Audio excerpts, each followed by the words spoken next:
End of Muslim world. हमें Iran America जंग के नतीजे को समझने के लिए दूसरे जंगी अज़ीम का मुताला करना होगा। जर्मनी ने मार्च 1945 में शिकस्त मानना शुरू कर दी थी।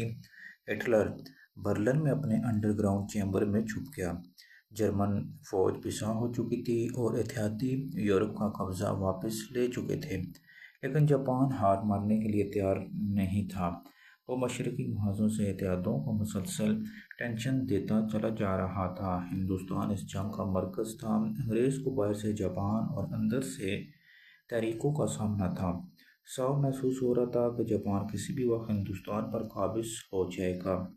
दूसरी तरफ अमेरिका के पास असला और फौजी हिकमत ख़त्म हो चुकी थी। ये मज़ीद जंग अफोर्ड नहीं कर सकता था। चनाचे ये हर वक्त हर कीमत पर जापान का सरेंडर चाहता था।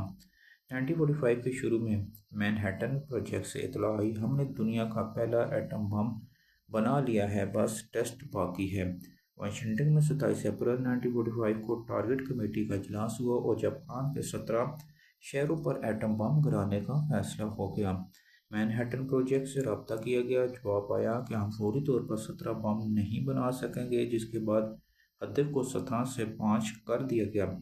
ये फैसला मैनहट्टन प्रोजेक्ट से ग्रीन सिग्नल मिलते ही जापान के 5 शहरों हिरोशिमा को याकुजाका और केटू पर बम गिरा दिए जाएंगे।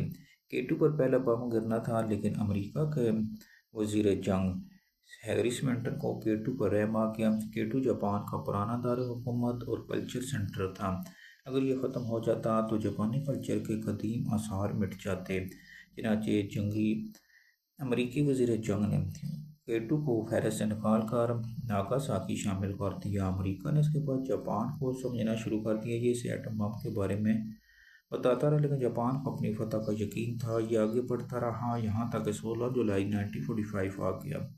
अमेरिका ने इस दिन पहला कामयाब एटमी धमाका किया और दुनिया की पहली एटमी ताकत बन गई। अमेरिका ने इसके बाद अपने जोरी बम टोक्यो से 1500 किलोमीटर के फासले पर मौजूद अपने जजीरे नीतन शिफ्ट किए और हमले की तैयारी शुरू कर दी। हिरोशिमा इनका पहला टारगेट था। 6 अगस्त 1945 को सुबह हिरोशिमा पर पहला एटमी बम गिरा दिया गया। ये शीमा अस्पताल के ऊपर फिजा में फटा। सेकंड्स में दर्जा हरारत 3000 सेंटीग्रेड तक पहुंचा और शहर इमारतों, पुलों, सड़कों और इंसानों समेत पिघल गया। आधे घंटे में 80,000 लोग हलाक हो गए, जबकि जिंदा बचने वाली पूरी जिंदगी मौत की दुआएं मांगते रहे। जापान को इसके बाद दोबारा सिलेंडर की दावत दे देगी, लेकिन जापानियों ने खून के आखिरी कतरे, आखिरी गोली तक लड़ने का ऐलान कर दिया। चनाचे अमेरिका ने 3 दिन बाद 9 अगस्त नागासाकी के बाद दूसरा एटम बम गिरा दिया। 75,000 लोग पहले मिनट में हलाक हो, जबकि पूरा शहर राख का टैर बन गया। जापान को सूरत हाल की नज़ाकत का अंदाज़ा हो गया। इसने फ़ौरन हथियार डालने का ऐलान कर दिया। 15 अगस्त 1945 को सिलेंडर के डॉक्यूमेंट्स पर दस्तखत हुए। यूँ दूसरी आलमी जंग ख़त्म हो गई। हम अगर आज जंग अजीम दोम के आखिरी लम्हात का तजिया करें तो हमें अमेरिकी टेक्नोलॉजी और जापान के जज्बा हरियत की दाद देंगे। हम तस्लीम करेंगे कि जापान ने जंग लड़कर दिखा दी और अमेरिका ने पूरी दुनिया से अपनी टेक्नोलॉजी की क़ुव्वत मनवा ली, लिहाजा दोनों जीत गए।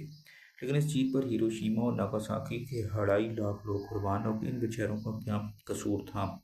ये 2.5 लाख लोग खुशकिस्मत थे और पल झपकने से पहले दुनिया से रुखसत हो गए। असल इम्तिहान तो जख्मियों बच जाने वालों का था। वो पूरी ज़िंदगी रोते और आहें भरते रहे। हम इंसान अक्ल और जज्बात का मजमूआ है। अक्ल आखिरी सांस तक इंसान को बचाती रहती है। जैसे बताती है कि दुनिया में सर्वाइव करना सबसे बड़ा कमाल होता है, जबकि जज्बात पूरी ज़िंदगी मामले को शहीन से लड़ाते हैं और जंग में हर मतबा बेचारा ममलूका मारा जाता है। हमें यह भी मानना होगा कि ताकतवर लोग और बड़े मुल्कों की अनामी बड़ी और ताकतवर होती है। जब ये ज़ख्मी होते हैं फिर ये दरिंदे बन जाते हैं। ये डायनासोर की तरह छोटे जानवरों को पाँव तले कुचल देते हैं। अमेरिका ने 1945 में यही किया था। जब इसे महसूस हुआ कि इसके पास हथियार, बारूद और जवान पड़ गए, बम पड़ गए, तो इसने डायनासोर की तरह छोटे जानवरों पर पाँव रखना दिया और ऐसे ये करते करते शर्फ इंसानी से नीचे आते चंद मिनट लगे। अल्लाह करे मेरे मुँह में खाक।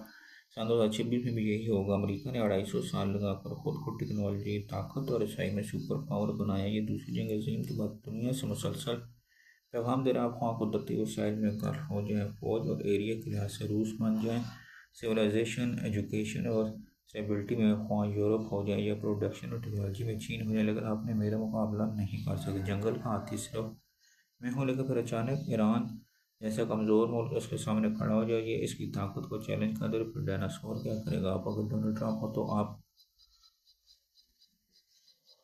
क्या करेंगे? या आपका नाम अगर अमरीका तो आपका एक्शन क्या होगा? आप बेशक अमरीका जवाब न दे, लेकिन पाकिस्तान पिछले 2 हफ्तों से मुसलसल ये जवाब दे रहे हैं। हमने अफगान वो बार बार समझाया, ये बात ना आए तो फिर हमने क्या किया? हमने अफगानिस्तान पर हमला कर दिया, मुसलसल हमला कर रहे हैं, क्योंकि अफगानिस्तान जैसा कमज़ोर और पसमानदा मुल्क दुनिया की वाहिद इस्लामी न्यूक्लियर पावर को मुसलसल धमका रहा था। हम ये बेइज्जती बर्दाश्त न कर सके और अफगानिस्तान में घुस गए। अगला सवाल यह कि तालिबान इसके बावजूद सरेंडर नहीं करते, ये बाज नहीं आते, तो क्या हम चुपचाप बर्दाश्त करेंगे? बिल्कुल नहीं। हम फिर अयतुल्ला खानज़ादा को मार देंगे, पूरी तालिबान लीडरशिप का भी कीमा बना देंगे। वहाँ इसके लिए हमें पूरे अफगानिस्तान को खंडर क्यों ना बनाना पड़ जाए। अगर हम ये करेंगे, क्योंकि हम अगर पीछे हटते तो ख़त्म हो जाएंगे। इंडिया और तालिबान फिर हमारा बरकस निकाल देंगे। अमेरिका की पोजीशन भी यही है, दुनिया की वाहिद सुपर पावर है। अगर ये ईरान से हार जाता है तो ये ख़त्म हो जाएगा। रूस और चीन इसके टुकड़े कर देंगे। चनाचे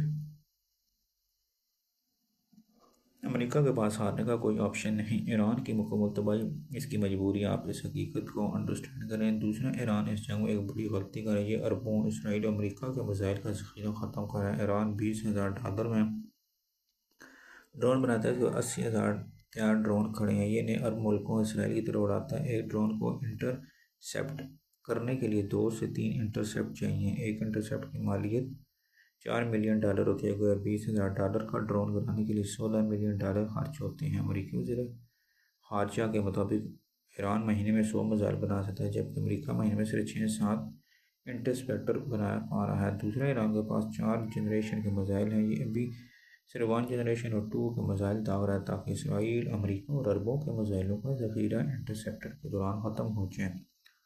इसके बाद जनरेशन 3 और 4 के मिसाइल इस्तेमाल करेगा। गल्फ और इसराइल को कब्रिस्तान बना देगा। ये जज्बाती लिहाज से बहुत शानदार तकनीक है। हमें ईरान को दाद देनी चाहिए, लेकिन यह अक़ली लिहाज से इंतहाई ख़तरनाक है, क्योंकि जो अमरीका के पास इंटरसेप्टर का ज़ख़ीरा कम होता जाएगा, 2045 के जापान की सूरत हाल इतनी ही तेज़ी से करीब आती जाएगी। ईरान पर एटमी हमले का ख़तरा इतना ही बढ़ता चलिए। याद रखें, अमरीका और इसराइल दोनों के पास शॉर्ट लेवल के एटम बम। मुझे ये जंग ख़त्म करने के लिए इन्हें इस्तेमाल करते हुए देर नहीं लगाएंगे। ज़्यादा से ज़्यादा डोनाल्ड ट्रंप अपने आप को इससे अलग कर लेंगे। ये नेतन्याहू को आंख मारने को ये ईरान पर 3-4 छोटे बम करा देंगे।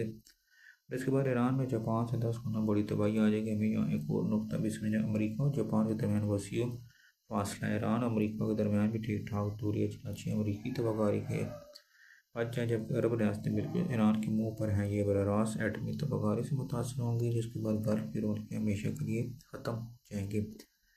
आज पेशाही ख़ानदान भी गल्फ में नज़र नहीं आएंगे। अगर खुदा खास्ता जंग के दौरान ईरान ने एटमी बम बना लिया, तो इसराइल के अलावा अरब रियासतों में मौजूद अमरीकी बेसिस का तबाह होंगे। इस सूरत में भी अरब बर्बाद हो। चनाचे इस जंग में ईरान जीतेगा।